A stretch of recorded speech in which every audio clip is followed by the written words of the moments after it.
We just got a ban list. Crazy. Who would have thought? Couple of things to note. It's effective from today, as of now. I haven't seen that in a long time where ban list has been dropped and effective on the same day. So that's really interesting to see. Also, looking on the website, I don't like this bit of text here. They dropped it on the last ban list and they've decided to do it again. I think it's really, I don't know, it doesn't community much reassurance in terms of when we can expect the list. I think we just have to go off 3 months. Typically, ban lists do drop every 3 months. This one, it's been about 3 months, I think. Start of February, about 3.5 months. So I think we just have to presume it's between 3 or 4 months. The fact that it says a few months is just really misleading. Doesn't provide much clarity, and yeah, I'm not a big fan of this line in the ban list. However, there has been some important hits. If you guys are new, feel free to check me out. Socials should be all in the description. I stream on Twitch as well. I'm currently playing Pokemon, but I am back next week for a regional up until Nationals, Euros. So yeah, looking pretty good for Yu-Gi-Oh! First ban is Auroradon. I think we can safely assume this card's been pretty broken for the last 2 years or so. Recently, with Sword Soul coming to the game, this card's been abused a lot. Meow Mew, I'm so glad this card's banned. 100% the correct hit here, making all the prank kids not a one card combo. Verte is brilliant. I hate Verte as a card. I think it's so broken. Although it made a lot of other decks viable, the fact you can't really scythe people as often now, or there isn't really a combo for it that involves DPE that's consistent. I don't think, yeah, Scythe hasn't been hit at all, so Scythe is in the format. No adventure cards hit, so that's interesting. So yeah, the three impactful link monsters that are banned. So I'm alright with that, to be fair. For the limited, we've got Jet Synchron. So this card was banned, was it end of 2020? Or mid 2020. I'm alright with this card coming back to 1. I mean, if Auroradon's gone, I mean, you can summon it off Hulk. I presume there's loads of combos of this card already. I guess we'll just have to see how impactful that is. It is a very good card, especially with these two cards in the format, Hulk and Synchron. Yeah, we'll kind of have to see how this one does. Initially, I don't think it's going to be a problem, but I guess we'll see. Red Rose Dragon, obviously this has been played in the base deck, the sort of Synchro deck that involves the Adventure Engine. So Red Roses to 1 is fine. Yasagarasu, so this card's absolutely fine, come back at 1.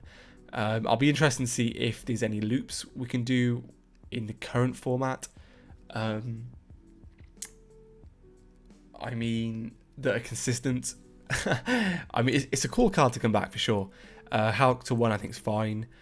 Monkey Ball is interesting. So Pendulum could be a really good deck. I think Pendulum has all the facilities. It can play Hulk, Zeus.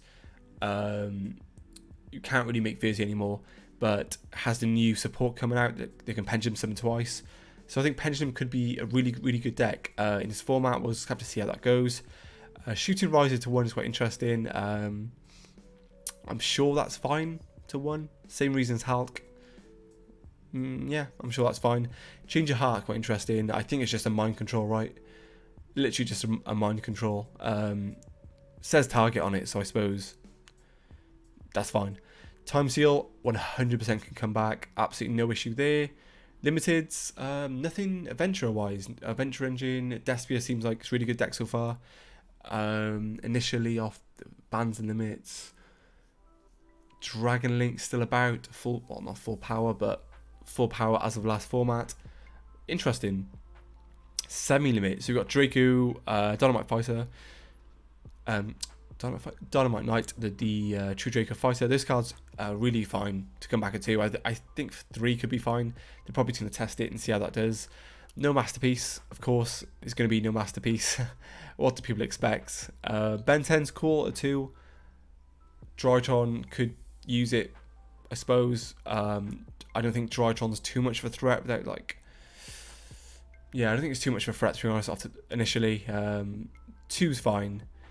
I think it's like fairy support as well, perhaps. So that could be another reason why. 10 key to 2. I think Tri Brigade's not really doing anything right now. They could perhaps want people to play Tri Brigade branded, and it could be something people want to test with. Pot Desires to 2, great, really good generic draw power. I did think the card was broken, but Sword Soul just got another Pot of Greed, I suppose, back. Light Stage, interesting. So I think with Verte Garden, Light Stage is absolutely fine. Initially, this card was like a 1-card Mermaids back in 2019. Now it's like a 1-card Verte, but it's no Verte. So it's just an extender, I suppose, and a burn and a back row lock. So yeah, pretty good cards. Wall of Revealing Light. Yeah, that's 100% fine to come back. Probably could come back a 3. Semi-limited list is looking pretty bulky these days. We'll have to see how that goes for the next couple of months. And then next is the unlimited section. So Knight Assailant, that is absolutely fine to come back at 3. Trish is interesting. Trish is super interesting. There's probably some loops people are trying to think of already with you can abuse this, but I think this is fine. Rastalio and Circle. So initially I think Salamangreat could be actually like a good sort of mid-rangey budget deck for newer players to get into the game. I think Salamangreat's always been that sort of good entry point deck.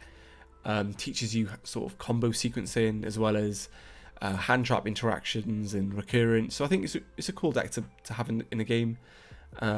Pretty consistent, to be fair, and you can play cards like Rivalry, which I think will be a really good card going into this new format. Hero Lives is fine, and Scapegoat is fine. It's pretty slow, to be fair, Scapegoat, but can be a 1-card access codes. But yeah, initially Despia is probably the best deck, and we have Adventure Engine at full power, which is super interesting to see. I think Despia and like Adventure will have massive targets on their back, so that the Adventure Engine in general, and then Despia and as a deck will have the biggest targets on the back. So if you're playing at Hartford this weekend, you're playing at regionals, expect those decks for sure, or engines, but also expect people to target them. I presume people playing like D barriers could see draw back in the format with Allure being played in Despia, so that could be super interesting. I think it'll probably take I'd say about 2-3 weeks for people to kind of suss out the format. Of course, we got a new set coming out this weekend, but I think after YCS Hartford, and then maybe like 2 or 3 weeks after a couple of nationals and regionals, we'll probably see the format develop, going into UK nationals, which is mid-June, and then of course Euros. So we have quite a long format ahead of us in terms of tournaments. It's quite exciting, to be fair. I've never really well, I have before, but it's been a while since we've had a ban list before a national season. So yeah, gonna be some crucial time for Yu-Gi-Oh!